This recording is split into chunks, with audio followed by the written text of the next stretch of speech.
And shalom, shalom, shalom, everyone. I'd like to welcome everyone to King James Bible University.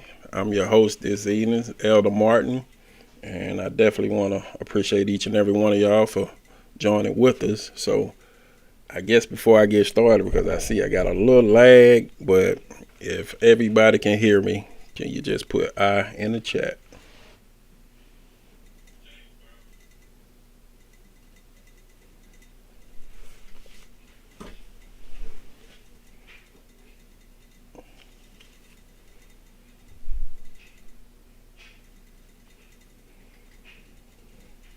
Okay, cool. I appreciate y'all. So, yep, man, we kind of lagging a little bit, but we going to get through it.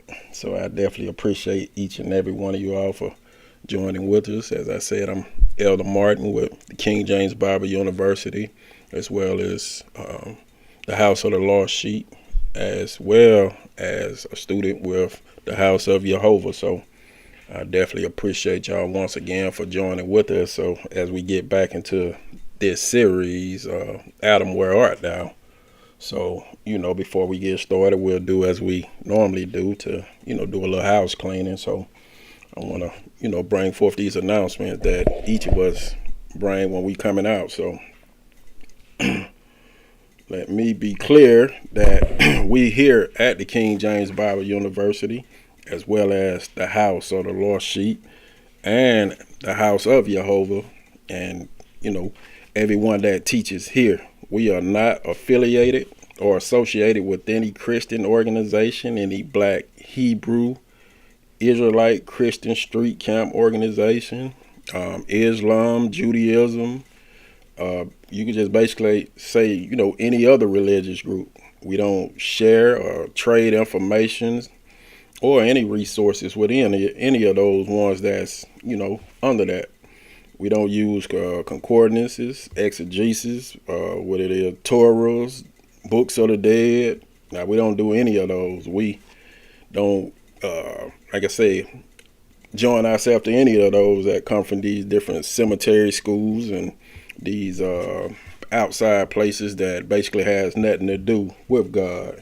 Us, we just stick straight with the Word of God, which can be found in the 1611 King James Bible, and that's what we always will stand on, and that, like I always say, and that's what we're gonna defend. So with that, hey, we here. So we're gonna be going through this lesson with Adam.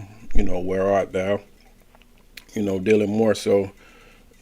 Well, you can see the subtitle, The Well of Water, just showing that, we have a whole lot of things when you're looking at this water that we can, with Adam, Hold up right quick. All right. Yep, I had to make sure I had that one turned off. Sorry about that, y'all. But yep, as we dealing with this way of water, we know that's normally kind of focusing more on those rivers. But when you also think of water, we know water spiritually is knowledge. So when you're looking at these rivers and different things like that, you'll have this nation of knowledge, this nation of people, and they're gonna carry a certain type of knowledge, and that's no different than just looking at water. You got rivers, you got a whole bunch of different water sources. So, and that's what we'll be touching on today as we go through it. So we're gonna go ahead and just get right into it, because we do have a lot of information, but we're gonna just try to push what we can today to get to a certain point that I'm gonna just say I want to get to, but we'll just, however the Most High lead me, we'll roll that way. So I'm gonna go ahead and pull the Bibles up, and we'll get to it. So when we last left off, we was Genesis 2 and 8. So we'll be going back over to and starting at Genesis 2 and 9. And we'll just keep marching through it. So let me get over there to Genesis 2. I had to bring the other Bible back, because my wife keeps saying that the other Bible, the letter's too small. So, I mean, we'll just let that be. But we're gonna go back over here, and we're gonna do verse 9, and we're gonna just go ahead and march through this. So starting at Genesis chapter 2, verse 9, it says, "And out of the ground made the Spirit of God to grow every tree that is pleasant to the sight and good for food. The tree of life also in the midst of the garden, and the tree of knowledge of good and evil." So we see this. We see that, he's right there is showing that there's choices that we can make. So we got choices, and these are things. Once you have this, now it depends on when you have these, and once he give you the instructions, now you know which side you actually should choose. So this is basically what's going on. So you got this. You got the tree of life, and then you got the tree of knowledge of good and evil. Meaning, now that tree of knowledge of good and evil, we'll touch on it right quick. He gonna always appear, right? He gonna have a certain appearance. I always remember that. He gonna have this appearance of righteousness. Because his job is actually to turn all of us from Jehovah's wisdom, the authority that we fall under with Jehovah, into this worldly system, I guess you could say. Because that's basically what that tree of knowledge of good and evil is offering. More so things that pertain to the world, the riches and things of that nature. So, and we can start to kind of dig down into that. So when you're looking at that tree of life, and then like I said, that tree of knowledge of good and evil, we're gonna touch on that tree of knowledge of good and evil right quick, and we're gonna pull some stuff to so we can kind of know what to look for and the things that he has already given us, so we prepared for it. So we're gonna pull some in Sirach, just to show that he set us up right, but it's basically up to us to hold to it. So we're gonna go to Sirach. We're gonna pull 17. And then we'll pull 3 through 7. It say, "He endued them with strength by themselves, and made them according to his image," which we saw that in Genesis 1:26 through 27. "And put fear of man upon all flesh, and gave him dominion over beasts and fowls.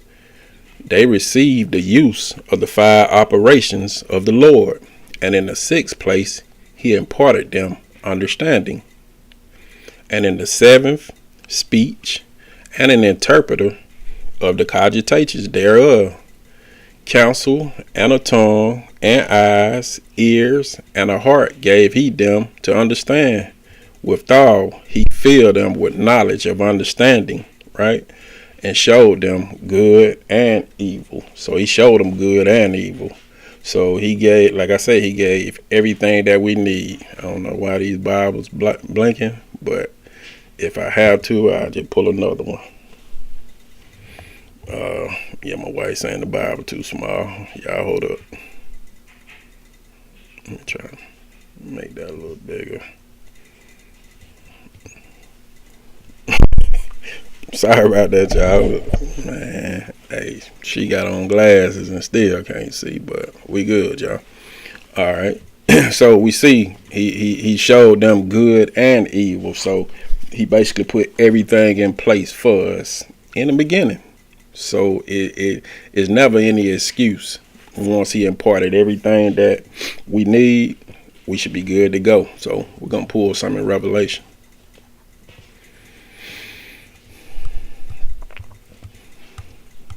We're gonna go to Revelations 2.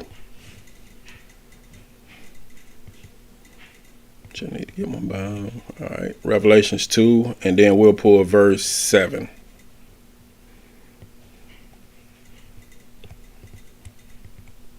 It say, "He that have an ear, let him hear what the Spirit said unto the churches." Right? "To him that overcometh will I give to eat of the tree of life," because we know we got a choice, which is in the midst of paradise of God, which that's the garden. So we see, if we endure and do everything that we supposed to, and then we just overcome the temptations and everything else that's within that garden, then hey, we get to eat of the tree of life, which is in the midst of paradise of God, as I said, which is the garden. So we're gonna pull something in Ezekiel. Well, I pull it. Let me pull it right here. We'll go to Ezekiel.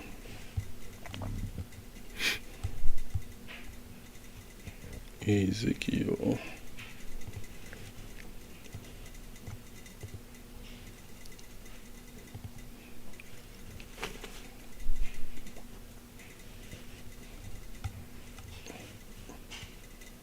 We'll pull 31, and then let's pull 16, and we'll take it down to 18. Ezekiel 31, 16, down to 18. Because we just speaking on the garden. It said, "I made the nations to shake at the sound of his fall, when I cast him down to hell with them that descend in the pit, including all the trees of Eden, the choice and the best of Lebanon.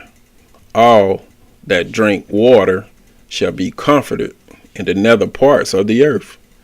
They also went down into hell with him unto them that be slain with the sword, and they that were his arm, his strength, that dwelt under his shadow in the midst of the heathen." Verse 18, To whom art thou thus like in glory and in greatness among the trees of Eden?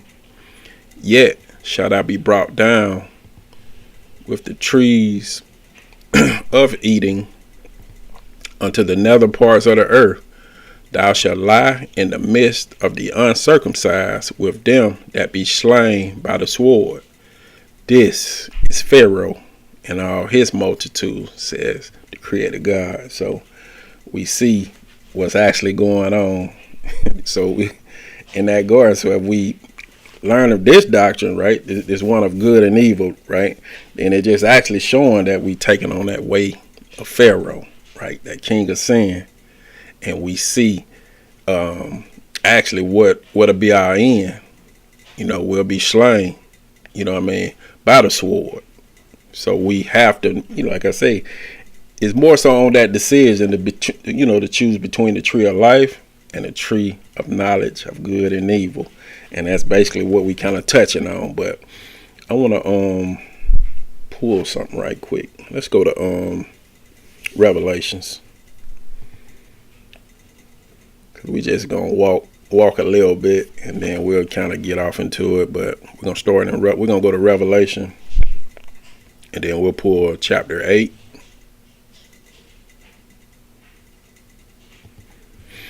And we'll take it from 6. Let's take it down to 13.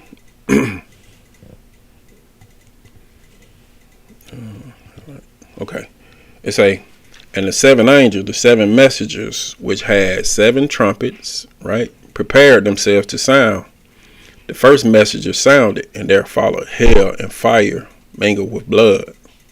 And they were cast upon the earth, and a third part of the trees was burnt up, and all green grass was burnt up, right? In verse 8, and the second angel sounded, and as it were a great mountain burning with fire, cast into the sea, into the people, and a third part of the people became a lifestyle.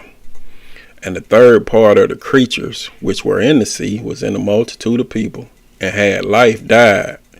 And the third part of the ships, these different doctrines, were destroyed. And the third messenger sounded, and there fell a great star from heaven, burning as it were a lamp. And it fell upon the third part of the rivers. So now we see this great star from heaven burning as if it were a lamp. It fell upon the third part of the rivers and upon the fountains of waters. So just kind of remember that river and the fountain. It say, and the way of the star is called wormwood, and the third part of the knowledge became wormwood, right? And many men died of the knowledges because they were made bitter. So this is a doctrine we have to make sure we don't choose, and that's that tree of knowledge of good and evil. And the fourth messenger sounded, and the third part of the sun was smitten. So the wisdom disappearing, and the third part of the moon, and the third part of the stars. So as the third part of them was darkened, and the day shone not for a third part of it, and the night likewise. And I beheld and heard a messenger flying through the midst of heaven, saying with a loud voice, Woe, woe, woe to the inhabitants of the earth by reason of other voices of the trumpet of the 3 messengers which are yet so sound. So this has happened, and this is happening today. All of these different messages out here, and that's actually what's letting you know what's going on. You know, the sun has been smitten. The moon is actually not giving light. The third part of the stars. All of these things have and are still taking place today. So we have to truly understand when we choose between that tree of life and that tree of knowledge of good and evil, then, you know, we have to know exactly what we're doing. So I'm going to pull another one right quick in Matthew just to show something right quick. Let's go to Matthew, and then we'll keep plugging at it. Matthew,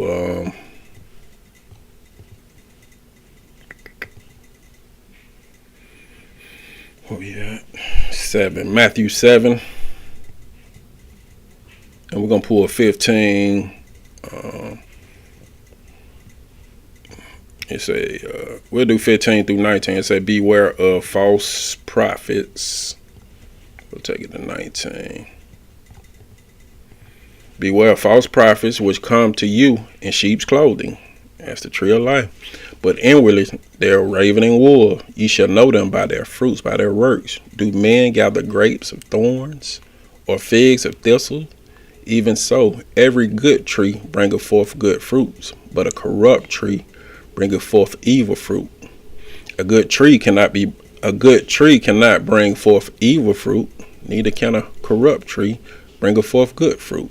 Every tree that bringeth not forth good fruit is hewn down and cast into the fire. So this is, I just want to add that passage because, man, all of our lives depend on it. So, and it's something that Elder always say, you know, you need to know who you're learning from, because this passage is very important, you know, because you'll know them by their works, you know. So always just, you know, don't matter who it is, you check them. You check to make sure what they telling you are correct. And if you ain't got the understanding, then you question. You know, you question until you get the understanding. And that's how you'll know a tree exactly who they are. So And now we'll deal a little bit with that tree of life a little bit, and then we're gonna kind of get into some other stuff. So when we're dealing with that tree of life, we know what that tree of life what it actually represents. It represents like the knowledge and also the access, of an eternal relationship with Jehovah. So when you're looking at that tree of life, it gives you that access to that eternal relationship with Jehovah, and that's can also bring eternal life. And this is what we all seeking. So we're gonna pull some stuff. We're gonna go to John. Yeah, John. We'll pull John 4. And we'll do what we got, 10. We're just focusing on this tree of life. So, and that'll kind of help you on a lot of what I'm about to run. So, let me see. Do I need to make this bigger? Let me try to make it a little bit. Nah, it's too big. Go right there. All right, John 4:10 through 14. It say, Jesus answered and said unto her, if thou knewest the gift of God, and who it is that said to thee, give me to drink, thou wouldest have asked of him, and he would have given thee living water. Right? Because we know what the tree of life do. The woman said unto her, Sir, thou hast nothing to draw with, and the well is deep. From whence then hast thou that living water? Art thou greater than our father Jacob? Right? So she's speaking on something according to the flesh, which gave us this well, and drank thereof himself, and his children, and his cattle. Jesus answered and said unto her, whosoever drinketh of this water out of that well shall thirst again. But whosoever drinketh of the water, the knowledge that I should give him, shall never thirst. But the water that I should give him shall be in him a well of water springing up into everlasting life, because that's the tree of life. So we see that whoever drink of those, with the one she was speaking on Jacob, that's that principal knowledge. Of course, they'll thirst again, because that just meaning you just on milk. But when you learn of that spiritual knowledge, which is Christ, that'll be that knowledge that flows within you forever. So this is what we need to be trying to, lock ourselves into. And this is actually what is being said right here in this passage. So we're going to go to Jeremiah. What is it? Matter of fact, now let's hit Revelation first. We'll go to Revelation.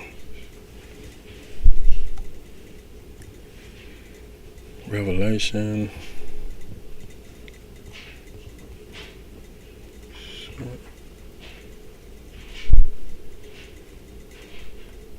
Revelations, and then we'll pull chapter 21. And then let's go to verse 6.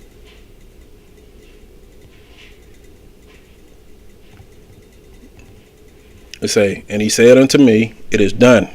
I am Alpha and Omega, the beginning and the end. I will give unto him that is athirst of the fountain of the water of life freely.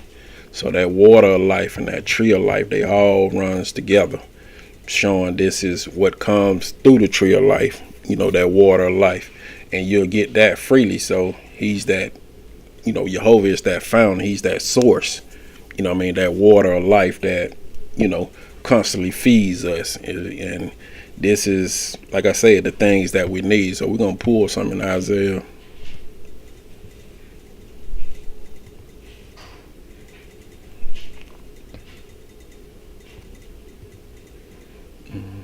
We'll pull Isaiah.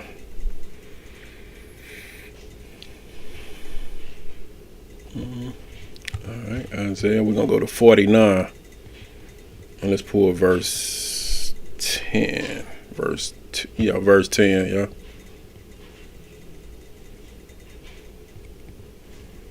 Because everything everything I'm showing is just showing the different water sources. It say, they shall not hunger nor thirst, neither shall the heat nor sun smite them. For he that have mercy on them shall lead them, even by the springs of water shall he guide them. So we see that guide because we already know that he is our guide. And that's actually just showing if we stay within his water, his knowledge. This is how he guides us. So we're going to pull something in Proverbs.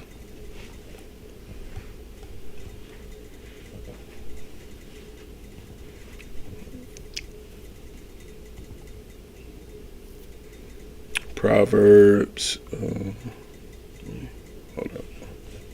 3, and then we'll pull verse 8. Hold on, am I in the right? I think I'm in the wrong. Is it? Okay, 18. So we see that he's our guide, but it say, she is a tree of life to them that lay hold upon her, and happy is everyone that retaineth her. So this is actually just speaking plainly to who this is. It's that wisdom. This is what we need. She's that tree of life. And this is what we will find, in the midst of the garden. You got the tree of life, and then you got that tree of knowledge of good and evil. So it's wisdom that we supposed to be seeking and searching out. And it's saying it plainly. Matter of fact, I'm going to go up to 7. Proverbs 4 and 7. Just to show who she is. It say, It say wisdom is the principal thing. Therefore get wisdom. And with all that get understanding. So why? Because she's that tree of life. So we have to have her to get through.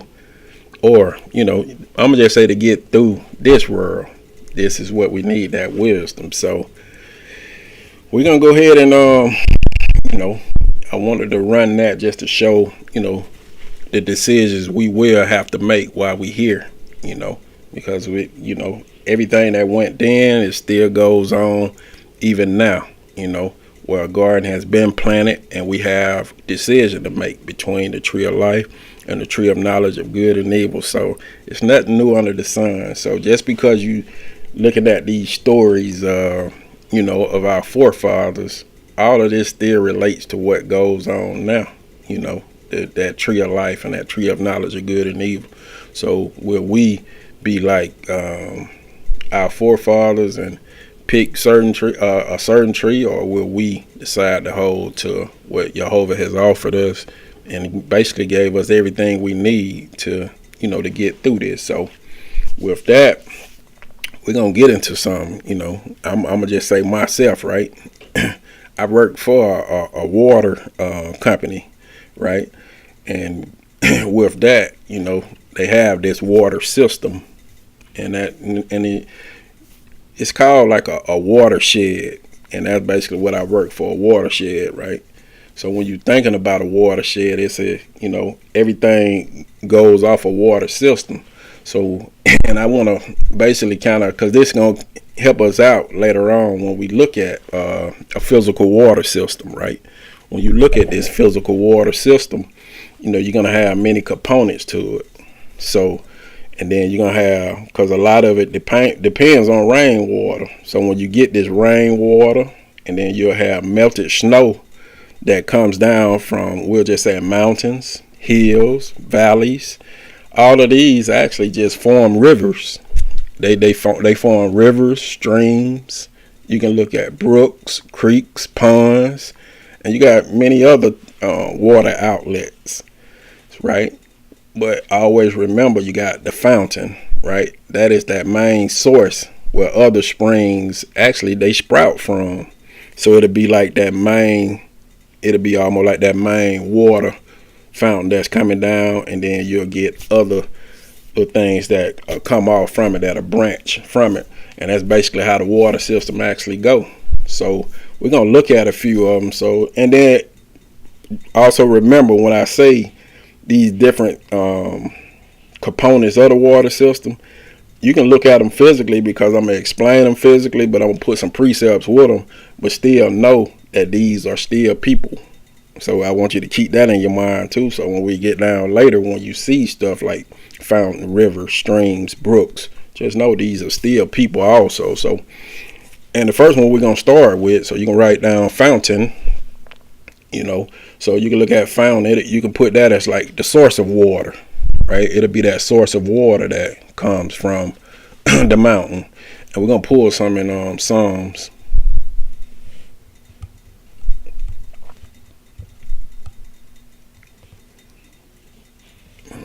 Psalms. And we'll pull 36. Bible's moving a little slow, y'all bear with me. Psalms 36.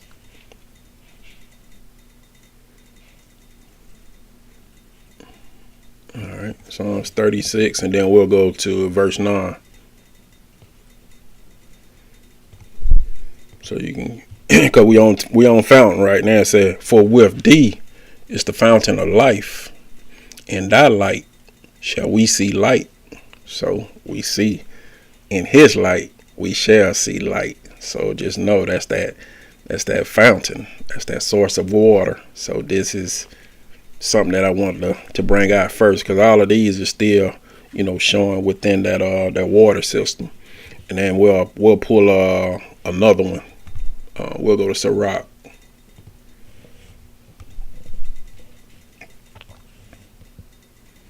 And we'll pull chapter 1, and then we'll pull verse 5.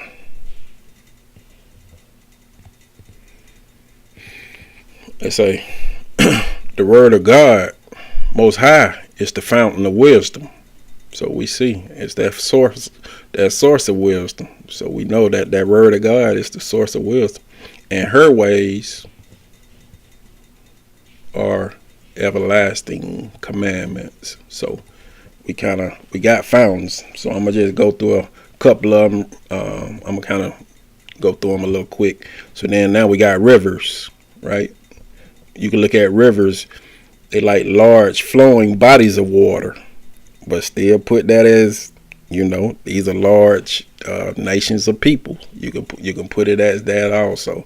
But I'm giving it to you to see it physically, so then you can look at it spiritually also. So you got rivers, large flowing bodies of water. So let's pull some stuff on that. We're gonna go to Ezekiel.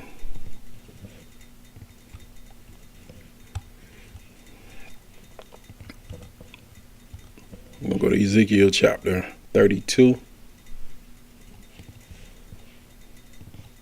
and then we'll pull Ezekiel 32, and then verse 2. It say, son of man, take up a lamentation for Pharaoh, the king of Egypt, the king of the house of bondage, and say unto him, thou art like a young lion of the nations, and thou art as a whale in the seas. Right? So amongst the people. And thou camest forth with thy rivers, and troublest the water with thy feet, thy desire, and foulest their rivers. So you see what's actually going on right here. So, it's just showing, the power of Pharaoh, how he, like I say, he a whale that, troubleth the water, amongst the people, and, cause a bunch of chaos in the waters. So you can just put it like that. And we're going to go to second Esdras, because we just touching on the different ones. We'll pull second Esdras.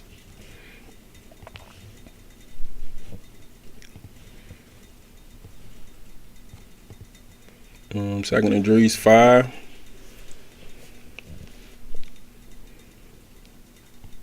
And 25. We'll go to 25.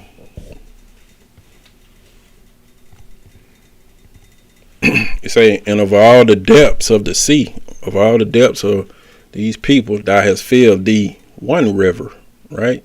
And of all the builded cities, thou hast hollowed Zion unto thyself. So he telling you everything you need. So this is your rivers. So we're going to go to, I'm going to pull another one in streams. So when you look at streams, right? Because streams sometimes it can be looked at just about as rivers, but they are a little bit smaller than rivers. So when you got streams, you'll have these as medium flowing bodies of water, right? So they medium flowing bodies of water. So they're not like a large congregation, but they can be medium sized. So we're going to pull some in Psalms.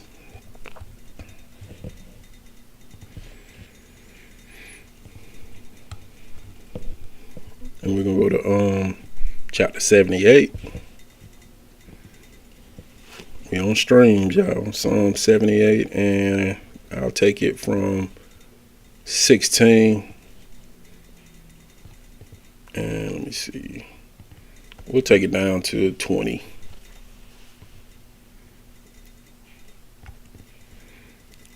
Psalm 78, 16 through 20. It say, and he brought streams also out of the rock, right? And caused waters to run down like rivers. And they sinned yet more against him by provoking the Most High in the wilderness. And they tempted God in their heart by asking meat for their lust. Yea, they spake against God. They said, can God furnish a table in the wilderness?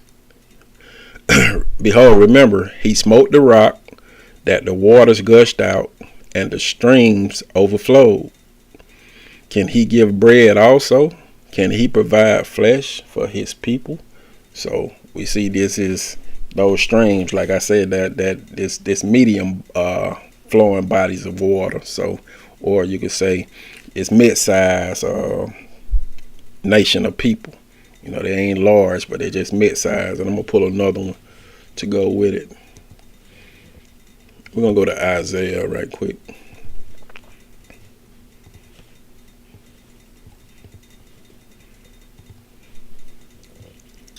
Isaiah. We'll do Isaiah chapter 30.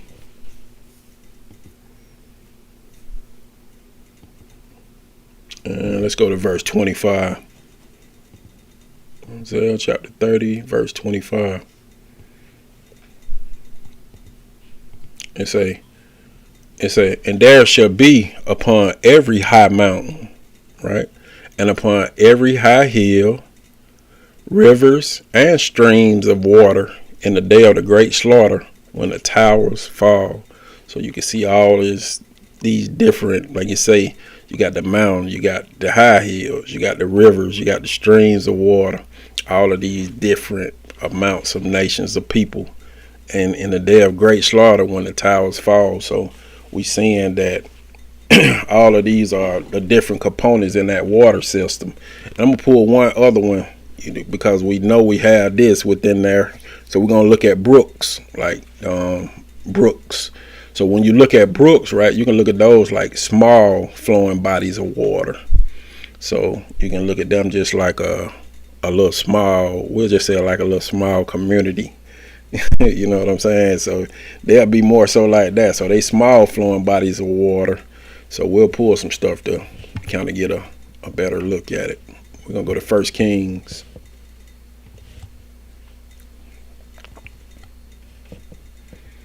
We'll pull chapter 17.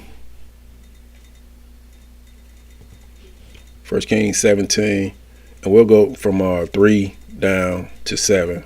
And we should be familiar with this one, because Elder ran this one.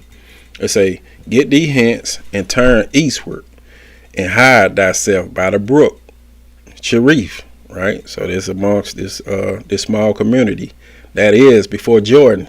And it shall be that thou shalt drink, understand of the brook, right? And I have commanded the ravens to feed thee there, right? So they'll be coming down now where this nation of people at also. So he went and did according to the word of the Spirit of God, for he went and dwelt by the brook Cherith, that is in the presence of Jordan. And the ravens brought him bread and flesh in the morning, and bread and flesh in the evening. And he drank of the brook. And it came to pass after a while that the brook dried up, because there had been no rain in the land. So, and we already know when it ain't no rain, that's actually a punishment or a judgment going on. So, and I'm gonna pull one other one, and we're gonna kind of get into some stuff. So we're gonna go to Sirach.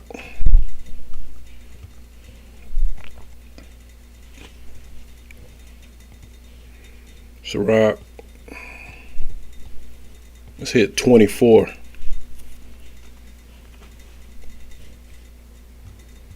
Sirach 24.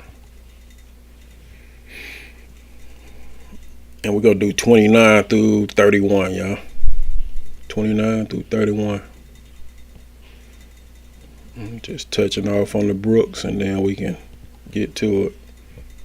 I don't know why my Bible was blinking, but all right. It say, for her thoughts are more than the sea, and her counsels profounder than the great deep. I also came out as a brook. So this small, we'll just say small community from a river, from a nation of people, and as a conduit into a garden. I said, I will water my best garden, and I will water abundantly my garden bed. So this resting place. And lo, my brook became a river. So now it's getting larger. And my river became a sea, became a multitude of people. So now we got an idea of each of these components, and the different ways on how you can look at them within that water system. So now we're going to go ahead and jump over back to Genesis 2. And Genesis 2 and 10. Where we at? All right, Genesis 2 and 10. So we'll just deal with them each one by themselves, right? Now, Genesis chapter 2. Let me highlight this one.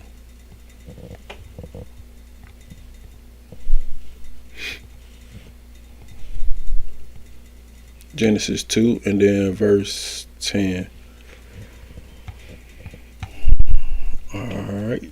It says, and a river, right? So we know what this river is. It's a nation of people. Went out of Eden to water the garden. So it went out of Eden to water the garden. And from thence it was parted and became into 4 heads. So that's saying a whole lot. So, and well, we're going to just kind of deal with it just piece by piece. So we know, as I said, that river, that's a nation of people went out of Eden to water the garden. From thence it was parted, right? So when it's parted, meaning it was split, right? And that's actually what went on. It was split, having these different abilities. So you can put that in there when you put parted. So it was split, having different abilities, right? And then of course we already know Eden is heaven. You can put it as heaven, Jerusalem, which is actually the altar of God. Where you can receive the word of God. And of course we had the garden, which that's the vineyard. You can look at it as the most holy place, a place where priest communes with God. And then we know we got the 4 heads. So when you're thinking of the 4 heads also, is you're looking at it like this complete principle, or this main authority of knowledge. Meaning this, right? All of this is basically this a complete authority from JEHOVAH. And so when you're looking at the 4 heads, it's that complete authority from JEHOVAH. So we're gonna pull some verses right quick just to back up some stuff on this river. So let's go to Matthew. Where we at? Matthew.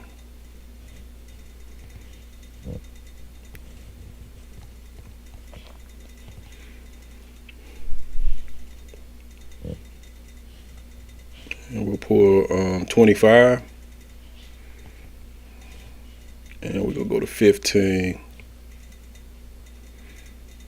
Just showing it was parted. And it's actually what's going on. It say, and unto one he gave 5 talents, to another 2, to another 1, to every man according to his several ability. And straightway took his journey. So when the old rivers was parted, it's saying the same thing. Each one of those rivers that parted, they had their own ability on how they need to do stuff. So we're gonna pull some in 1 Peter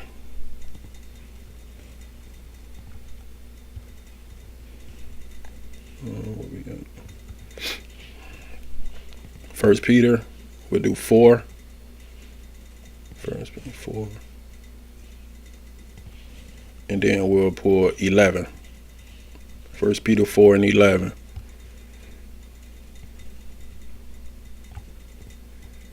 It says, if any man speak, let him speak as the oracles of God.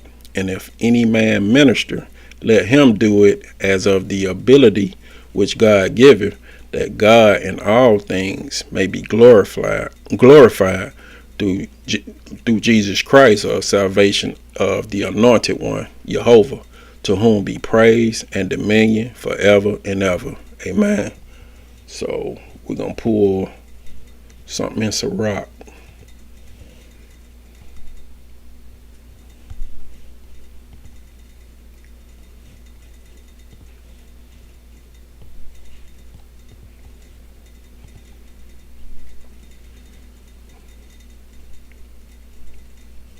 Alright, we got Sirach 14. And let's hit 11. We'll take it down to 16.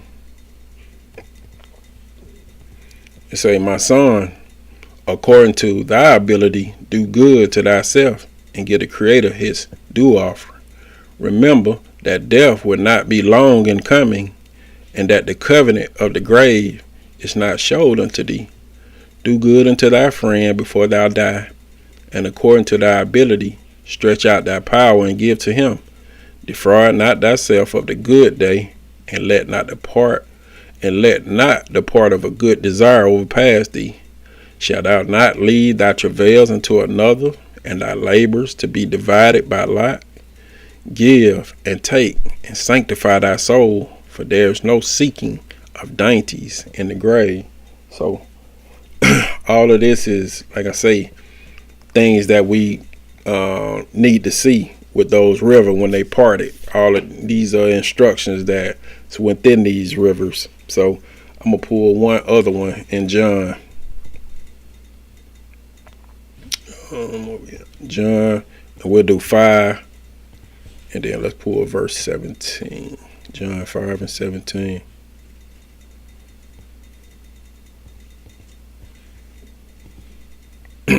But Jesus answered them, my Father worketh hereunto, and I work. So this is actually what the purpose of those rivers, to go out and do the work of the Father.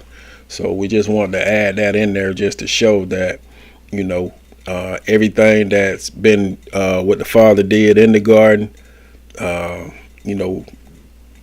we'll just say everything that was created in the garden was basically done by the word. So if the Father did the work, then JEHOVAH just actually let them know that he do his work also. So we're gonna go ahead and kind of get into some stuff now. We're gonna get into these rivers. So we're gonna go back to Genesis, and we'll do each one. Genesis 2, and let's start at 11. Well, let me try it on this Bible first.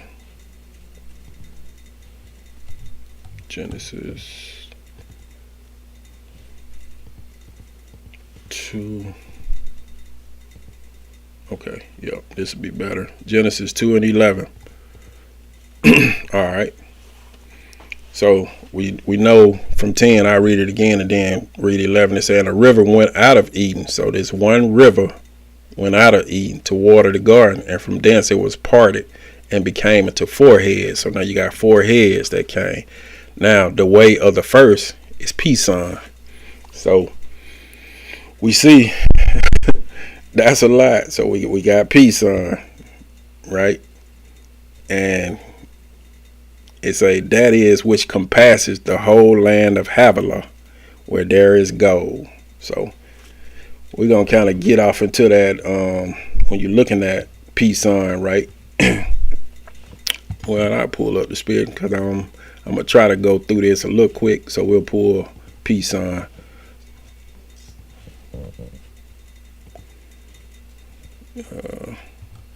I would try to type it in, but like Evangelist House. I don't want to mess nothing up, so let me peace on. Hold on. I know I went too far now.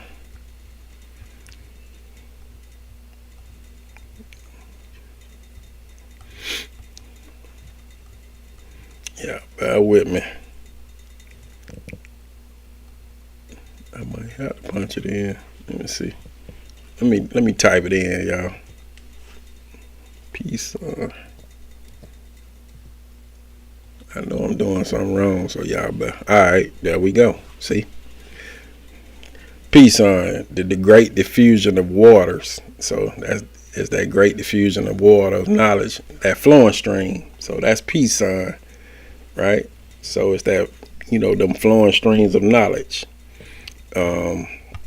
So it said the whole, and then it compassed the whole land of Havilah, and there's gold. So I want to pull some stuff to kind of get you to see exactly what's going on with that. Let me get back over here to the Bible. So we're gonna go to Genesis, because we see that it peace on. We're gonna pull some stuff. Genesis.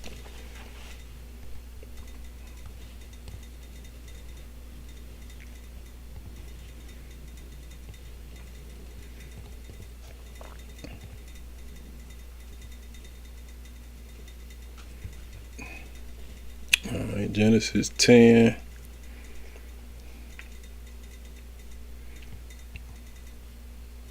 All right, Genesis 10 and 7. We'll do that one first, right? It say, and the sons of Cush, Seba, and Havilah. So we see, let me go. Well, we'll look over here too, where it say, and the way of the first is Pison, that is, which compasseth the whole land of Havilah. So we see Cush now in the mix, and his son. So, and the sons of Cush, Seba and Havilah. We'll just read it out. And Sabtar and Ramah and Sabtecha, and the sons of Ramah, Sheba and Dedan. So now we got Ham.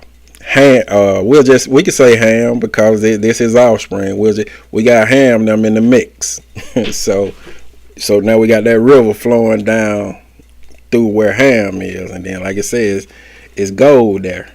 So also when we look at gold, right, we know gold.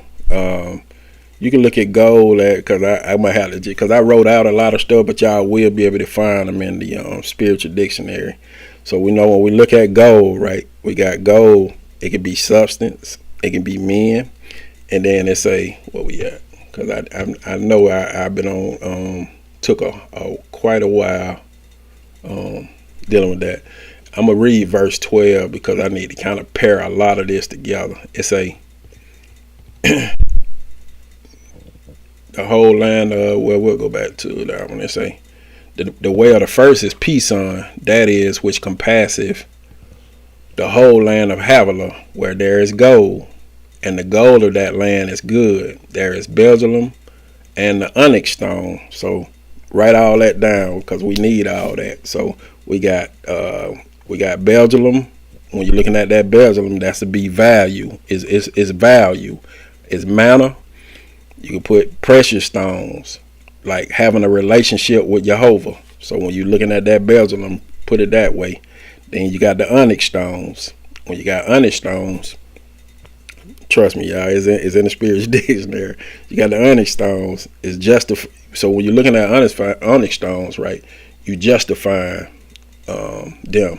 I'm just saying JEHOVAH is justifying. So through JEHOVAH, he's making them righteous through his testing and proving.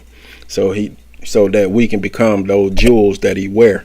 And I'm gonna pull something with that right quick, and then we're gonna get back to peace on, because we got a lot of information, but I'm gonna try to get through it. So we go on to Exodus.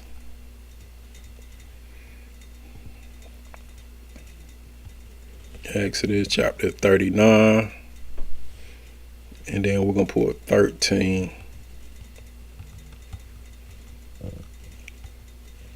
So we'll see about this gold, these onyx stone.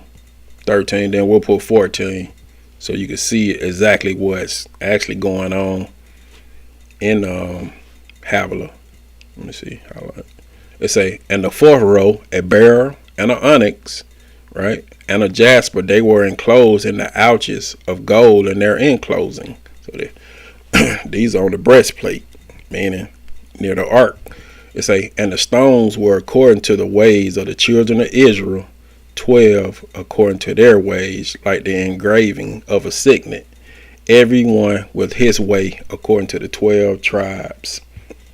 And I want to pull another one with it. We're going to do Job.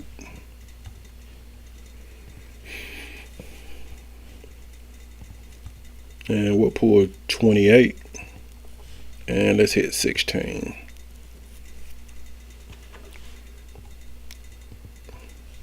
It say, it cannot be valued with the gold of Ophir, with the precious onyx or the sapphire. So that's just showing you how that gold is precious. And that onyx stone, like I say, is more so the righteous, the ones that basically been going through the testing and the proving. These jewels that JEHOVAH actually wears on his neck, because these are the ones that have been proven and tested and tried. So these are the ones that basically over here that's going through Havilah. So we're going to go back to Genesis chapter 2, and we're going to go ahead and get through it. Now it said, now the way of the first is Pison, that is, which compasses the whole land of Havilah, where there is gold. So we already see when we got Havilah involved, now we got Ham now. And there is gold of that land, and the gold of that land is good. There is Bezalel and an onyx stone. So let's kind of dig off into that. So we seen Genesis 10 and 7 where Havilah was from Cush, which we'll just put it at Ham for now. So we see these men, this river here is flowing down through there. So we're going to pull some stuff based on that. We're going to go to Genesis 25. And we'll pull verse 18. Genesis 25 and 18.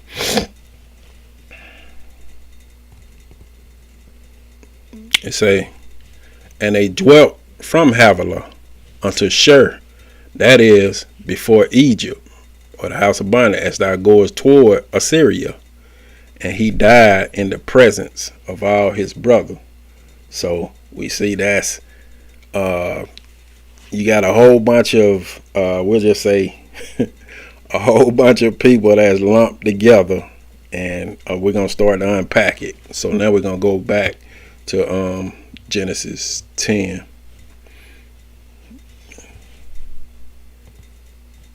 Let me get this. Genesis, because we need to kind of touch on Genesis chapter 10, and now we're going to go to verse 8, and we're going to go down a little bit. Genesis 10 and verse 8, and we'll take it down to, we're going to take it to 12, because it's actually just going to be explaining this river.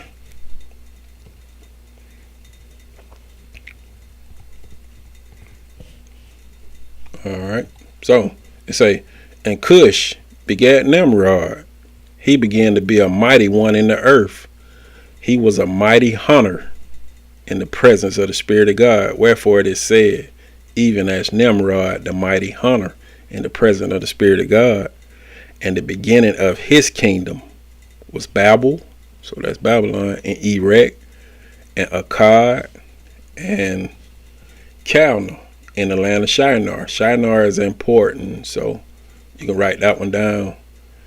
Out of that land, verse 11, so here go the important part. Out of that land went forth Asher. So we got Asher that came, he went forth out of that land and builded Nineveh. and the city of Rehoboth and Calneh and Rezin between Nineveh and Calah. The same is a great city. So we stopping right there. So now we got Asher. That one right there popping up. We'll put it like this. He shouldn't be kind of like dwelling amongst them.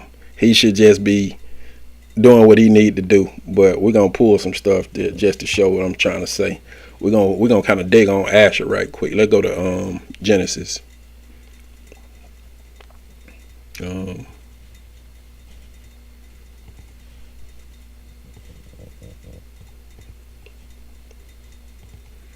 Let's say Genesis 10, and let's pull 21,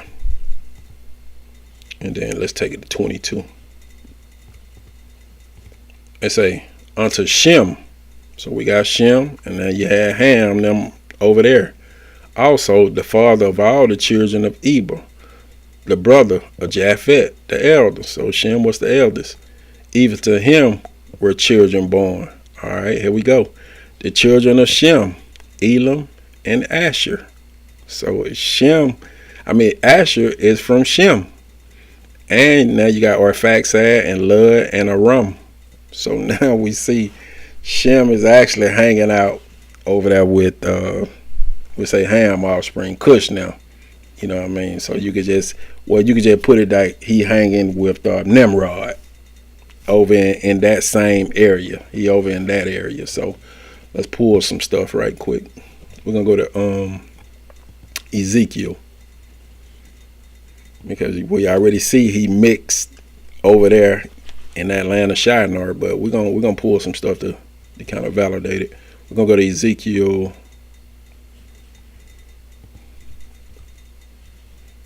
31, and then we'll pull 3.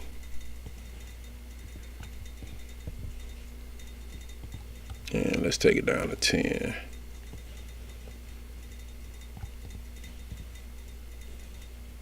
Ezekiel 31, 3 to 10. They say, behold, remember the Assyrian. And that's who Asher come from, y'all. Well, that is Asher. That's basically his we'll just say his nation. Remember, the Assyrian was a cedar in Lebanon with fair branches, and with a shadowing shroud, and of a high stature, and his top was among thick boughs. The waters, meaning the knowledges, made him great. The deep set him up on high, with her rivers running round about his plants, and sent out her little rivers unto all the trees of the field. Therefore his height was exalted above all the trees of the field. You can see that he's growing, and his boughs were multiplied, and his branches. So now you can see all these people that joined to him became long because of the multitude of knowledges when he shot forth. All the fowls of heaven made their nests in his boughs, and under his branches did all the beasts of the field bring forth their young, and under his shadow dwelt all great nations. Thus was he fair in his greatness, and the length of his branches, for his root was by great waters. The cedars, right, in the garden of God could not hide him. The fir trees were not like his boughs, and the chestnut trees were not like his branches, nor any tree in the garden of God was like unto him in his beauty. You can see he's different. I have made him fair by the multitude of his branches, so that all the trees of Eden that were in the garden of God envied him. Therefore, thus says the Creator God, because thou, right? We got Asher over there, remember? Thou hast lifted up thyself in height, and he hath shot up his top among thick boughs, and his heart is lifted up in his height. So even just with that, showing how He got that pride. That pride jumped in, and you going through the other nations. You supposed to be a river flowing down, and you going through these nations, and you get puffed up. A lot of us get to that point sometime where we feel like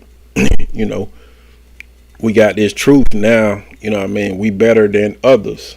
Nah, that ain't how you're supposed to even operate, because as soon as you start to act that way, it'll twist you, and now you starting to try to seek money for the word of God. You decide, you start to do things that's truly contrary to him, and now you can just see how Asher started to operate. But we're gonna pull some stuff. We're gonna go to Isaiah.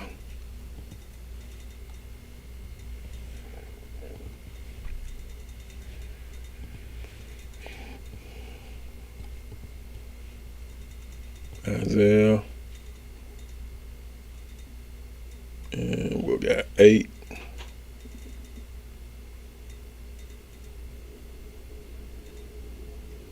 All right, Isaiah 8, and then we'll pull verse 7.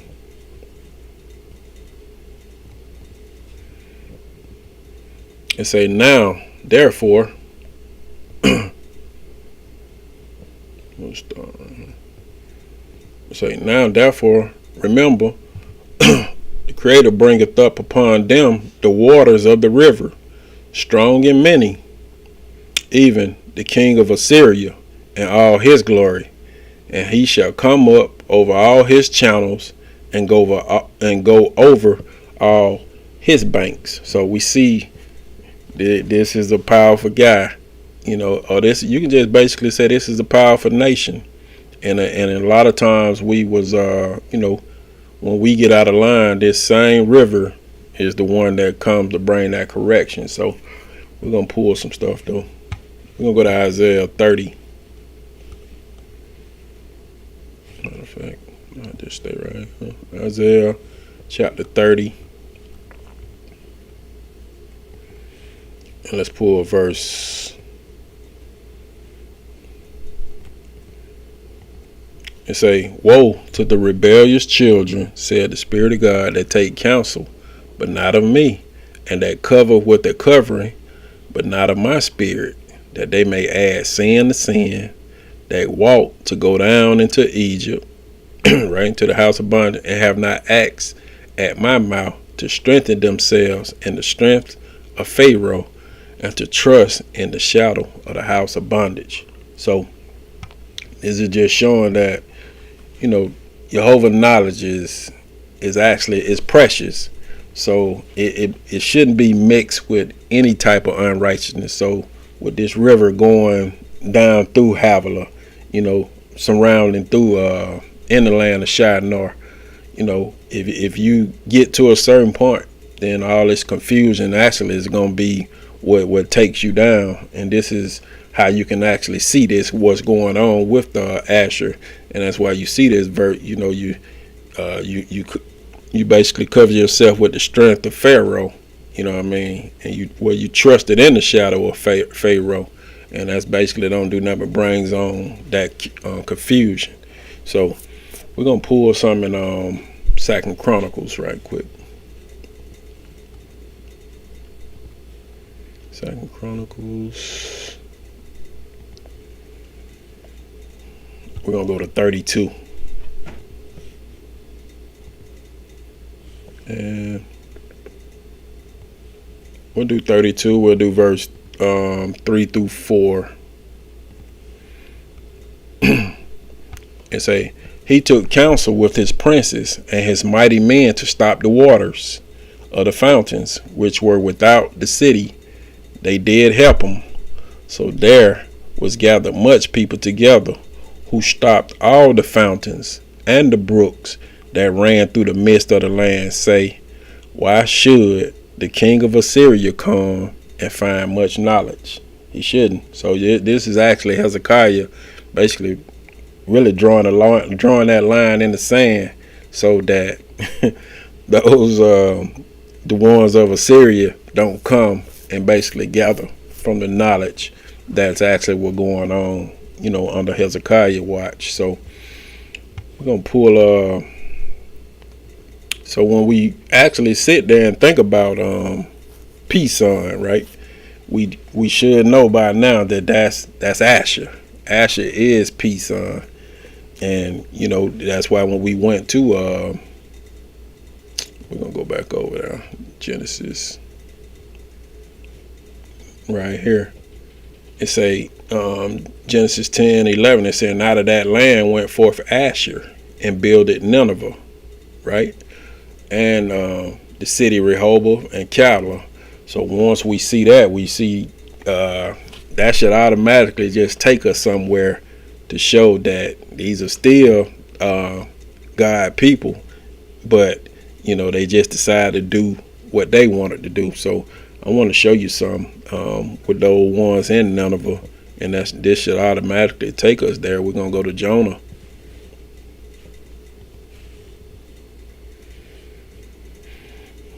And we'll pull chapter 1, and let's pull 2 through 3.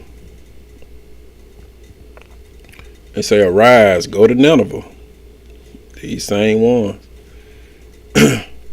"that great city, and cry against it, for their wickedness is come up before me." But Jonah rose to flee unto Tarshish from the presence of the Spirit of God, and went down to Joppa. And he found a ship going to Tarshish, so he paid the fare thereof, and went down to it to go with them unto Tarshish from the presence of the Spirit of God, because we know his spirit is not in Tarshish. So we seeing that these are those same ones that with this city that Asher built, Nineveh. And I want to kind of like touch on that Jonah, another one in Jonah to show. We'll go to Jonah 3 to show. We're gonna do Jonah 3, and we're gonna take it from 1 to 10 because they basically are important. It's saying the word of the Spirit of God came unto Jonah the second time, because he sent him the first time. "Arise, go to Nineveh, that great city, and preach unto the preaching that I bid thee." So Jonah arose and went unto Nineveh according to the word of the Spirit of God. Now Nineveh was an exceedingly great city of 3 days' journey, and Jonah began to enter into the city a day's journey. And he cried and said, "Yet 40 days, and Nineveh shall be overthrown." So the people of Nineveh believed God, and proclaimed a fast, and put on sackcloth, from the greatest of them even to the least of them. For the word came unto the king of Nineveh, right? And he arose from his throne, and he laid his robe from him, and covered him with sackcloth, and sat in ashes. We'll take it to 10. And caused it to be proclaimed and published through Nineveh by the decree of the king and his nobles, saying, "Let neither man nor beast, herd nor flock taste anything. Let them not feed nor drink water, but let man and beast be covered with sackcloth, and cry mightily unto God. Yea, let them turn every one from his evil, and from their violence that in their hands. Who can tell if God will turn and repent, and turn away from his fierce anger, that we will perish not?" And God saw their works, that they turned from their evil way, and God repented of the evil that he had said that he would do unto them, and he did it not. So we seeing that this is Nineveh. These are the ones that Asher, this nation that Asher built. And we know Asher, like I said, he's Pison, he's that river. And you can see all of the things that when this river went forth with a certain person, which he was supposed to be this great diffusion of or this dispersal. So he's supposed to be in this flowing stream of knowledge, but he didn't operate within the way that he was supposed to. He was doing everything that was contrary, and that's basically what pushed off on the people. So when we look at 4 and 11, you can see that with that, and that's why God spared him when it said, "And should I not," Jonah 4 and 11, it says, "And should I not spare Nineveh, that great city, wherein are more than 60,000 persons that cannot discern between their right hand and their left hand, and also much cattle. So this is, like I say, that river Pison, and these are the after effects of it. So when you look at, like I said, that river Pison should have been doing the works that it was created for, or it can, because it can easily get caught up to the other citizens, the other inhabitants within that flowing path that it was going, and then they start to take on their wave. So, and once it do that, now you start to get many waves in the sea, and that's a whole bunch of confusion going on. So once you actually start going outside of the flowing stream that it was pointed to, now you get a whole bunch of other stuff going on. So I want to pull something in Jeremiah right quick.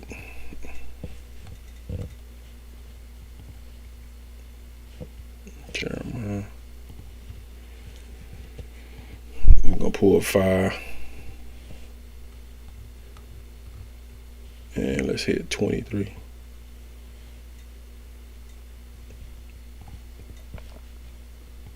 Jeremiah 5:23, and then we'll take it down to 29. They say, but this people have a revolting and rebellious heart. They are revolted and gone. Neither say they in their heart, let us now desire the Spirit of God our God, that giveth rain, both the former and the latter, in his season. He reserveth unto us the appointed weeks of forest.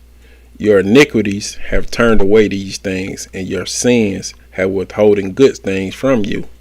For among my people are found wicked men. They lay wait as he that setteth snares. They set a trap, they catch men. As a cage is full of birds, so are their houses full of deceit. Wherefore they are become great and waxing rich. They are waxing fat, they shine, yea, they overpass the deeds of the wicked. They judge, or they teach not the cause of the fatherless, yet they prosper, and the right of the needy do not teach. Shall I not visit for these things, said the Spirit of God? Shall not my soul be avenged on such nation as this? Of course.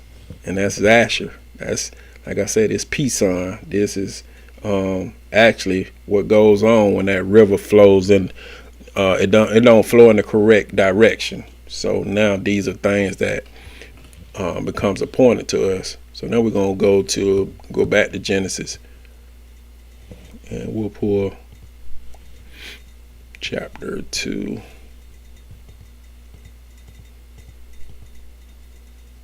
And what we at?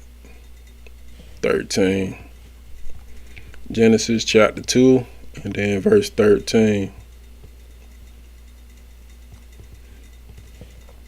All right. It say, and the way of the second river is Gihon, the same that is that compasseth the whole land of Ethiopia. So we got Gihon now, and it, like I say, it compasses the whole land of Ethiopia. I want to pull something right quick, and then we're gonna go through some stuff. Let's go to 2 Chronicles.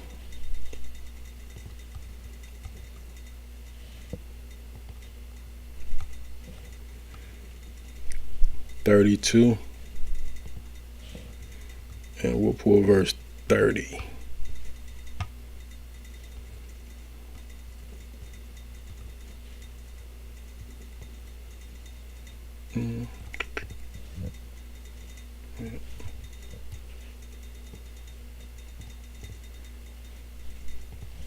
It say, this same Hezekiah also stopped the upper water course of Gihon, and brought it straight down to the west side of the city of David. And Hezekiah prospered in all his works. Let me pull something else. Let's go to Psalms.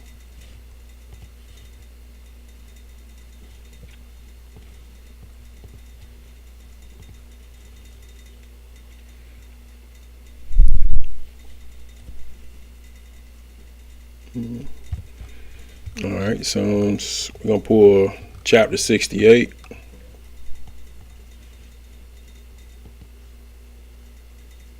And let's hit verse 31.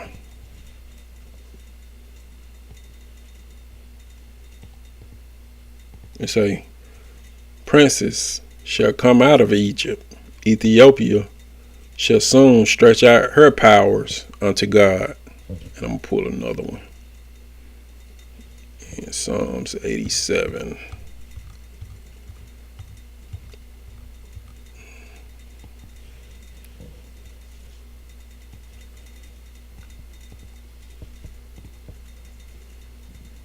It say, Psalms 87, we're going to take it from 1 down and say, it say, his foundation is in the holy mountain.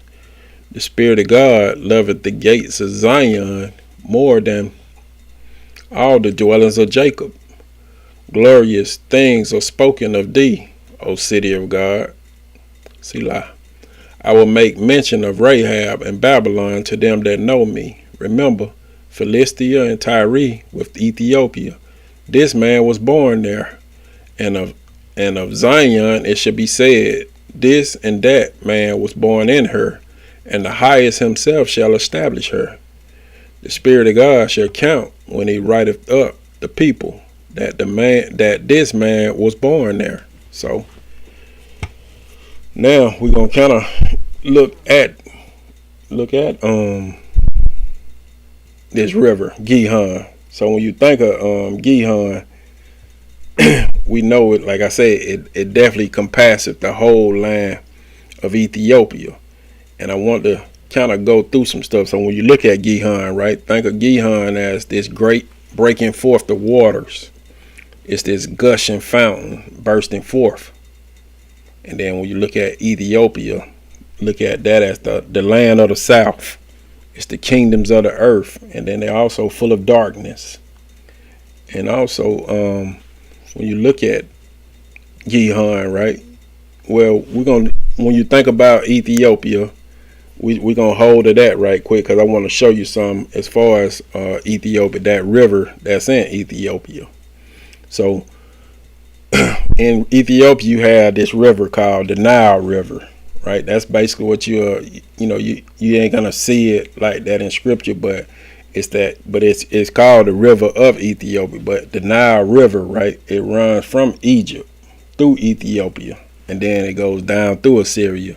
Which, when you look at the Nile River in scripture, it can be seen as Sihor. That's Sihor, Sihor, meaning it's the dirtiest knowledge you can learn. So when you see Gihon, that second river which compasses or surrounded by the river of this unrighteousness, that's that river, in that land of Ethiopia.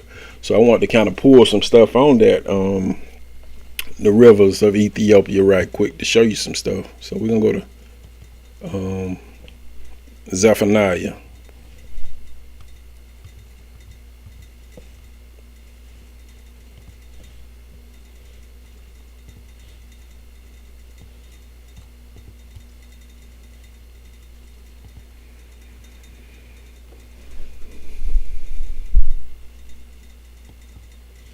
We got 3, and then we'll pull verse 10. It say, from beyond the rivers of Ethiopia, my suppliants, even the daughters of my dispersed, shall bring my offering. So they're going to have to bring his offering from around, because, as I said, Gihon is compassed about this river. Now we're going to pull some in Exodus.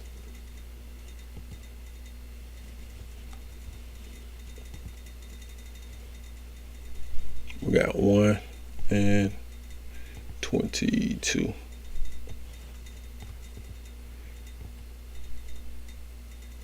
It say, and Pharaoh charged all his people, saying, every son that is born ye shall cast into the river.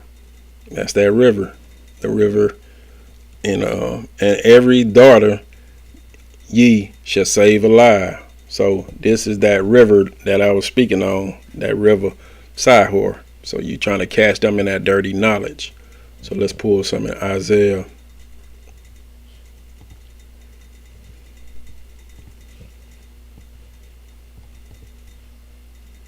23.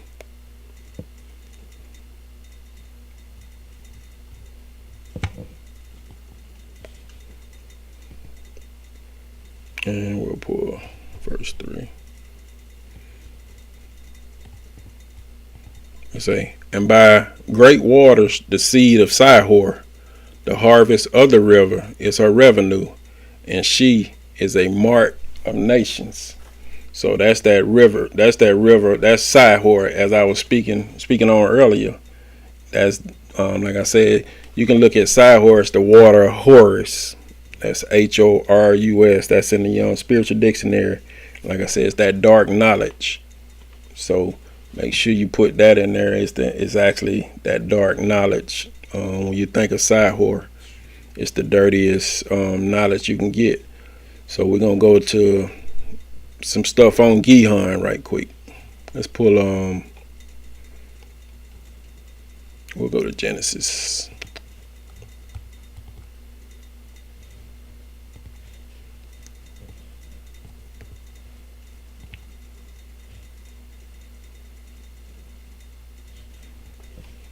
And we'll pull 13.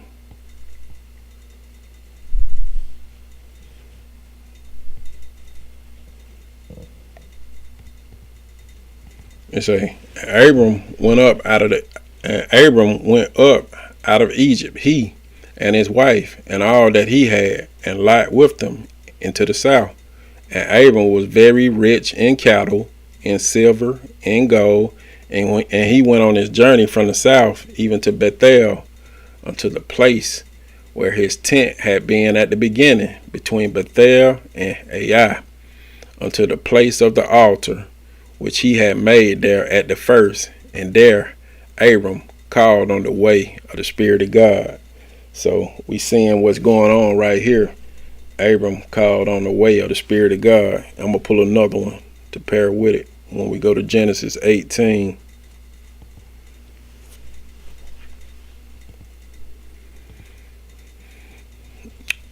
We'll pull 16 and let's take it down to 19. Let's say, and the men rose up from thence and looked toward Sodom, and Abram went with them to bring them on the way. And the Spirit of God said, shall I hide from Abraham that thing which I do, seeing that Abraham shall surely be a great and mighty nation? Right? Remember, we speaking on the rivers. And all the nations of the earth shall be blessed in him. For I know him, and he will command his children and his household after him. And they shall keep the way of the Spirit of God to do justice and judgment, that the Spirit of God may bring upon Abraham that which he has spoken of him. So you see in this Gihon, that's actually Abraham is the river Gihon. So when you look at Gihon, you could just put that as this mighty river Gihon as Abraham, and that how you would actually look at that. So, and then Gihon was no different than any of the other rivers, where you're gonna always be surrounded by different influences to see if you're gonna actually flow over there and get comfortable with the different inhabitants, or you're gonna continue to do what you're supposed to do, because we already see what Pison did. So and also this actually, once you do that, it actually stops the flow of that water course that was set from the jump. So we're going to take it down to Genesis 2 and 14.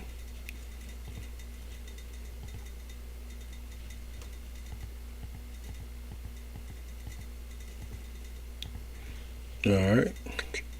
Genesis 2 and 14. It say, we're going to start right there. It say, and the name of the third river is Hiddekel. So we got Hiddekel now. Hiddekel, when you look at Hiddekel, right, I want you to look at Hiddekel, you need to put a slash in it. So when you say Hiddekel, you do Hiddekel and Tigris. That's Tigris, Tigris. So, and those go toward the east of Assyria. So you can see, it's a and the way of the third river Hiddekel, that is, which goeth toward the east of Assyria. So it's toward the when you're looking at, we already know who Assyria is. That's the guys with Asher now, the ones that get lifted up. So when you look at Hiddekel, in the spiritual dictionary, you'll have swift horse, to be light, to be cursed. It's the riddle of a date palm. So you can also look at it like the mystery of the sweet fruits of righteousness. And then when you get Tigris, right? You got Tigris, you got this river of Eden. Then you got the people of Eden, you know what I mean? And then you got, you can also put them as Assyria facing head. It's that river that goes toward this pressures and war. So you can look at, so when you got Hiddekel, you basically seeing how both of them actually moving, because they still the same river. They just got different functions. So we're going to pull some stuff to show that. Let's go to Daniel.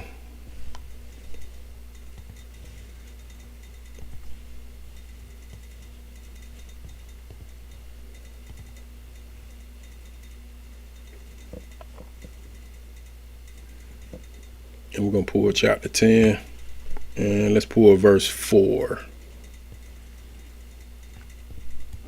It say, and in the 24th day of the first month, as I was by the side of the great river, which is Hiddekel. So showing, within this verse, that's that great river, and he just showing that even if you look at verse 5,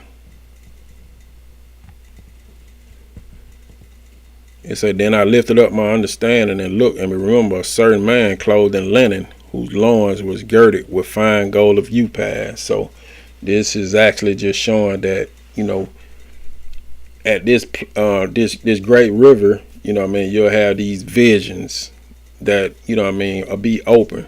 So then once you see, like I said, Tigris within that, it can function as that boundary, a place where JEHOVAH, he basically gives sight to his people. He permits that sight. So all of this goes on in between Hiddekel and Tigris. So we're going to pull some stuff to kind of get into that. We're going to go to Tobit. And we'll pull chapter 6.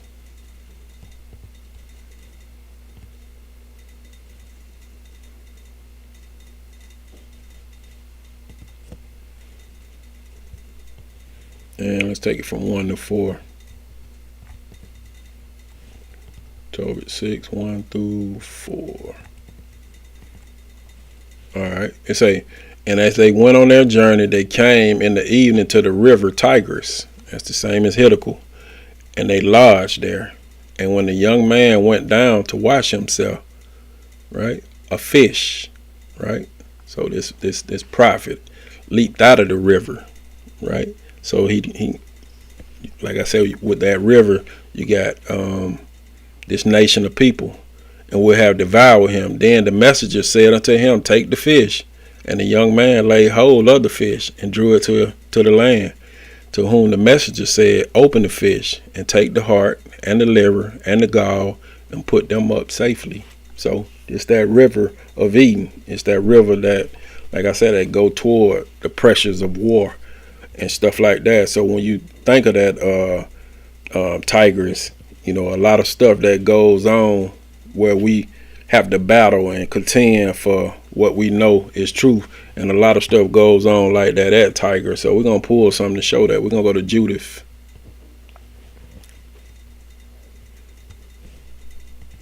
We're going to pull 1,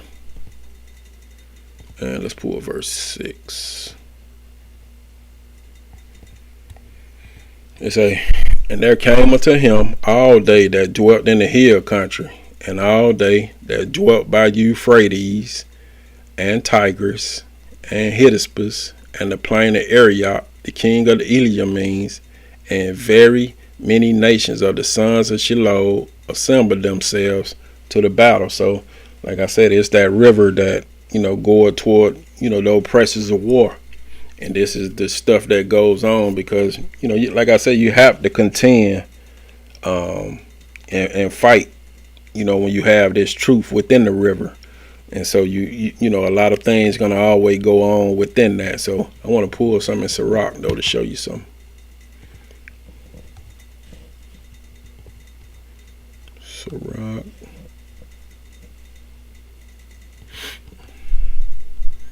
$25. Sirach 25. Where we at? Okay. Sirach 25. And we're going to pull, which one I wanted? 25. Okay. What am I doing? No, it was 24, I think. Yeah, 24. Sirach 24. Sorry about that. Sirach 24. Then we're going to do 25 to 28.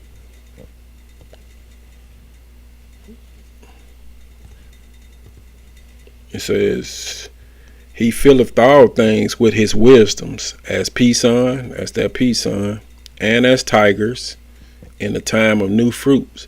He maketh the understanding to abound like Euphrates, and as Jordan in the time of harvest. He maketh the doctrines of knowledge appear as the light, as Gion, right, in the time of vintage. The first man knew her not perfectly, nor more shall the last find her out. I'll jump down to 34. We'll put that in there.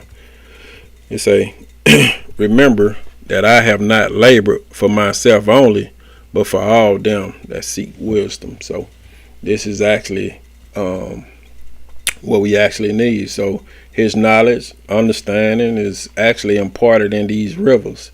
And we see that, his wisdom is that gift. And, and it just showing you that not all can actually obtain her. So I want to pull some to show you. We're going to go to Genesis.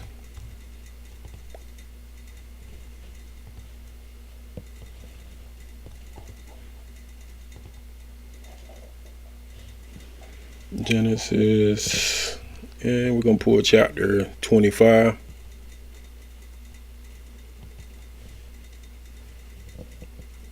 And we'll do 5 through 6. It say, and Abraham gave all that he had unto Isaac, but unto the sons of the concubines which Abraham had, Abraham gave gifts and sent them away from Isaac his son, while he yet lived eastward into the east country. So we see what Abraham did right there. Now we're going to pull, let's go to 26. And we'll pull 12 through 16.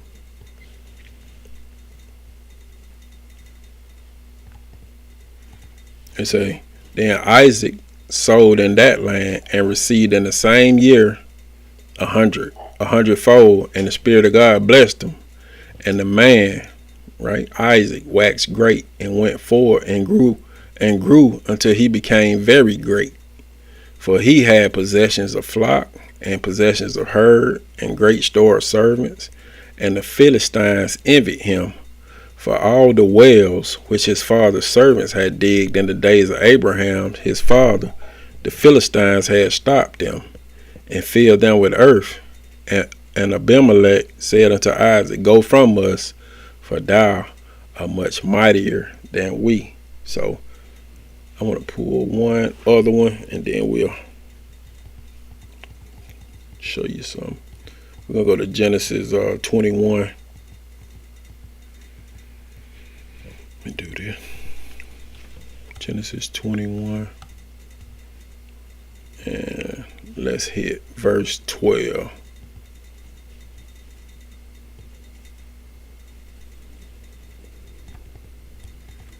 It say, and God said unto Abraham, let it not be grievous in thy sight, because of the lad, and because of thy bondwoman, and all that Sarah hath said unto thee, hearken unto her voice. For in Isaac shall thy seed be called.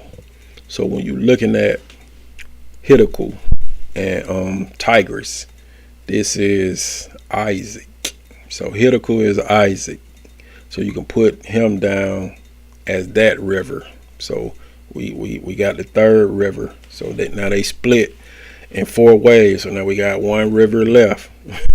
So now we're going to get down to the next one, which we're going to go back over to Genesis.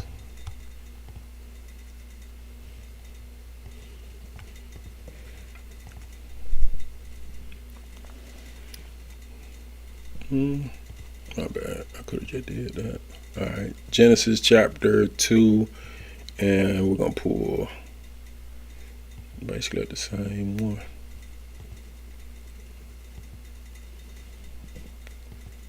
All right.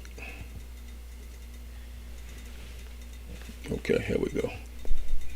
We'll just read 14 again. It say, and where the third river is Hiddekel, that is, which goes toward the east of Assyria. And the 4th river is Euphrates. So we got the Euphrates.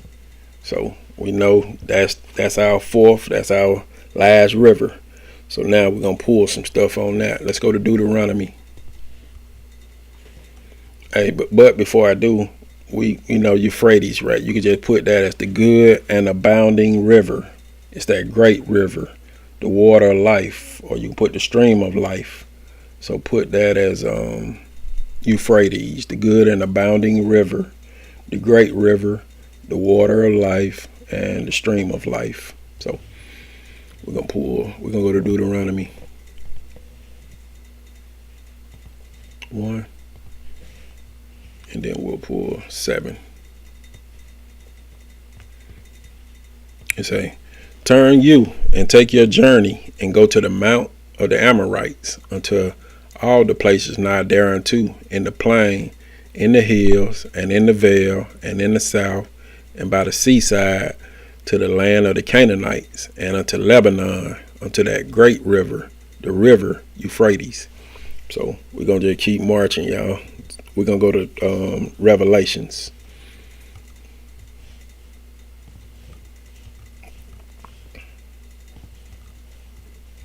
Revelations, we'll pull 9. And 14. Let's take it to 15 too. It say, saying to the sixth angel which had the trumpet, loose the 4 messengers which are bound in the great river Euphrates. And the 4 messengers were loose, which were prepared for an hour, and a day, and a month, and a year, for to slay the 3rd part of men. So we see what's going on with that river Euphrates. I want to pull another one, and then we'll touch on some stuff, because we're going to go to Revelations 22. Revelations 22.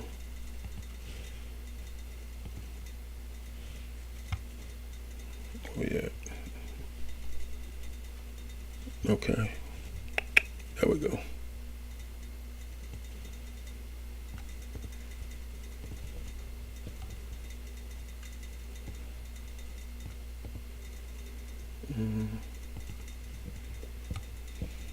And remember, we'll go back over that right quick. Okay. I'm going to read that one again, Genesis 2 and 10. And a river went out of Eden to water the garden, and from thence it was parted and became into 4 heads. So now, Revelations 22, 1 and 2 is saying, he showed me a pure river of water of life, clear as crystal, proceeding out of the throne of God and of the Lamb. And in the midst of the street of it, and on either side of the river, was there the tree of life, which bare 12 manner of fruits, and yielded her fruits, her works every month. And the leaves of the tree were for the healing of the nations. So this is actually what that river is actually doing, is bringing that life. And this is what we actually gonna see within that. So we're gonna pull some stuff to kind of get off into that. So we're gonna go to Genesis.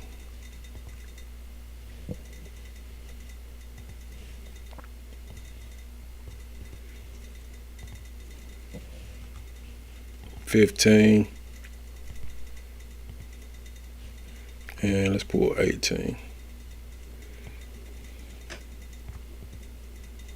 It say, in the same day the Spirit of God made a covenant with Abram, saying, unto thy seed have I given this land, from the river of Egypt unto the great river, the river Euphrates. I'm gonna keep going, y'all, because I'll touch the point in a minute. We're gonna go to Psalms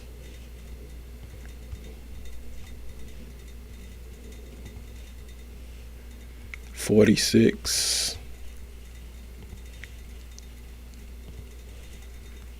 And then we'll do 4 and 5. Psalms 46, 4 and 5. It said, there is a river, the streams whereof shall make glad the city of God, the holy place of tabernacles of the Most High. God is in the midst of her. She shall not be moved. God shall help her, and that right early. Let's go to Psalms. We're going to put 65.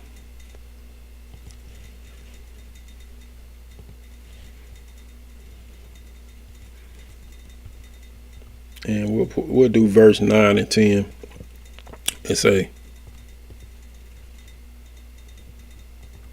thou visitest the earth and waterest it. Thou greatly enrichest it with the river of God. That river of God, which is full of water, full of knowledge. Thou preparest them corn. So we see that corn, that's that fruit, or that abundance and provision. When thou hast so provided for it, thou waterest the ridges thereof abundantly. Thou settest the furrows. 9 and 10. Thereof, and maketh it soft, and maketh it soft with showers. Thou blessest the springing thereof. So this is that, like I say, what's going on with that river, that great river. Now I want to pull something right quick in Joel.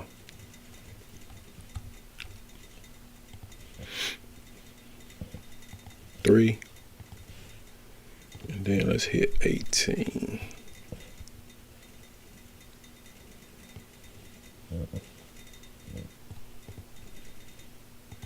It say, and it shall come to pass in that day the mountains shall drop new wine. So that's that familiar faith, that familiar joy, familiar blessings.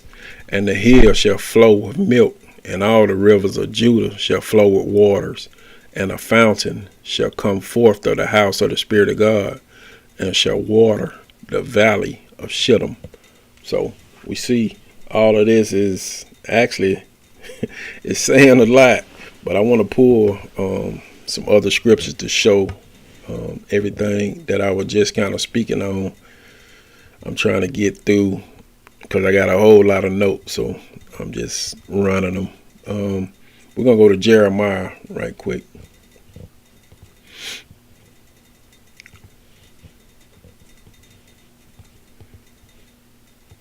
Jeremiah, we're going to pull chapter 13.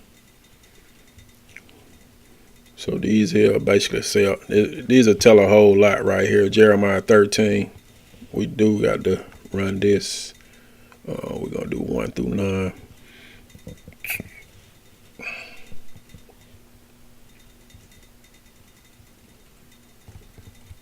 Jeremiah 13, 1 through 9, they say, thus says the Spirit of God unto me, go and get thee a linen girdle, and put it upon thy loins, and put it not in water. So I got a girdle according to the word of the Spirit of God, and put it on my loins. And the word of the Spirit of God came unto me the second time, saying, take the girdle that thou hast got, which is upon thy loins, and arise, and go to Euphrates, and hide it there in a hole of the rock. So I went and hid it by the Euphrates, as the Spirit of God commanded me. And it came to pass after many days that the Spirit of God said unto me, arise, go to Euphrates, and take the girdle from thence, which I commanded thee to hide there. Then I went to Euphrates and digged, and took the girdle from the place where I had hid it. And remember, the girdle was marred. It was profitable for nothing. Then the word of the Spirit of God came unto me, saying, Thus said the Spirit of God, after this manner will I mar the pride of Judah and the great pride of Jerusalem. So this actually just shows that these people were supposed to be doing a certain work. And we're going to kind of touch on some stuff. They supposed to be doing a certain work. So you can see this. Well, we can go ahead and say that this river here is Israel. And that's basically what's actually going on, where, they was not doing what they were supposed to. And you can see that he's basically putting out we could just say he portraying something that's going to happen to him. But we're going to touch on something right quick. We're going to go to Ezekiel 47 just to show you that it is Israel. Ezekiel 47.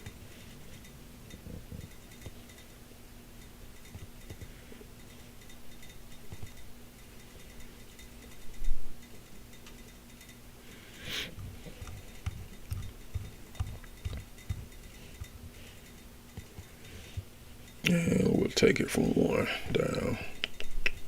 It say, Afterward he brought me again unto the door of the house, and remember, waters issued out from under the threshold of the house eastward. For the forefront of the house stood toward the east, and the waters came down from the right side of the house at the south side of the altar. Then brought he me out of the way of the gate northward, and led me about the way without unto the other gate by the way that looketh eastward. And remember, there ran out waters on the right side. And when the man that had the line in his hand went forth eastward, he measured 1,000 cubits, and he brought me through the waters. And then the waters were to the ankles. Again he measured 1,000 and brought me through the waters. The waters were to the knees. So we see the knowledge is getting higher. Again, he measured 1,000 and brought me through. Let me highlight that.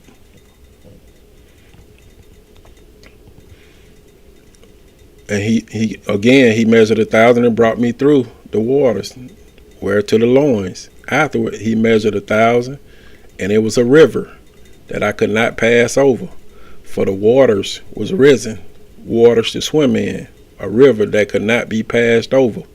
And he said unto me, Son of man, had I seen this? Then he brought me and caused me to return to the brink of the river. Now when I had returned, remember, at the bank of the river were very many trees on the one side and on the other. Then said he unto me, These waters issue out toward the east country, and go down into the desert, and go into the sea, which being brought forth into the sea, the waters shall be healed. And it shall come to pass that everything that liveth, which moveth, whithersoever the rivers shall come, shall live. And there shall be a very great multitude of fish, because these waters shall come thither, for they shall be healed, and everything shall live whither the river cometh. So we see that, like I said, this is that river Euphrates, and that's basically what it is meant to do. Israel, to heal those that come and learn of that river, to drink of that river, so they can learn the knowledge of God. So I want to pull some in Psalms 33 and then 12. And it's kind of telling everything. It say, wisdom is given is the nations who God is, the Spirit of God. And that's only one nation. And the people whom he hath chosen for his own inheritance. And we'll pull this other one in Psalms 89. And we'll pull 15. Take it to 18. It say, wisdom is given is the people that know the joyful sound. They shall walk, O Spirit of God, in the light of thy countenance. In thy way shall they rejoice all the day, and in thy righteousness shall they be exalted. We'll just take it to 18. It say, for thou, in your perfection and beauty, the glory of their strength, and in thy favor, our horn shall be exalted. For the Spirit of God is our defense, and the Holy One of Israel is our King. So, as I said, we see the Euphrates is Israel. So you can always just look at that and just see the movement of how it should operate. It's that like I say, Euphrates, that good and abounding river, that great river that has that water life in it. And just like I said, look at it as people, because that's actually what it is. It's a people. It's Israel. And I always remember that rivers should be the source of life. They should always be fruitful. With that main river, that came down out of the garden, and then, like I said, branched out and spread into 4 different directions. It's actually just showing how JEHOVAH people, right, has a duty to not just, we'll just say mankind, Adam, but also, humanity. They can come to the river, which can be that source of life, to all them ones that come to the bank and drink of them. And like I said, these rivers, they were basically parted and should be actually seen like a symbolism where JEHOVAH's word would be spread in the 4 corners of the world, not for just his people, but all that want to join to him. So I always just look at it that way. I'm gonna kind of kill it right there because I got so much stuff to go over, and I wanted to get to a certain point. So I kind of was just ad-libbing a whole lot. So, but we're gonna push back over because I did want to get down to the rib part. But man, I got more stuff to go. So we're gonna kind of kill it right here because shoot, y'all know it's almost 9:30. So I don't want to keep the ones in other countries up too late and stuff like that. So hopefully, I know this was a lot. So if y'all can go back through it and just go through the precepts, and then it'll kind of tell you a lot, So hopefully this is this kind of helped someone, and a lot of you all was edified by it. And like I say, I would study this and go back through it because it's saying a lot of stuff that we need to do as when you got these different rivers going through these different nations. One thing about it, JEHOVAH always going to have his people. So, we'll always be surrounded by other places and other nations. And this is a place of testing and proving. So we have to always remember that, as we going through these places, we can't get caught up like that first river, Pison. So let's just continue to hold to JEHOVAH, and I know we'll be good. So with that, I thank each and every one of y'all for coming out this evening, and on the next one we'll continue to pick back up on it. So with that, I'd just like to say shalom, shalom.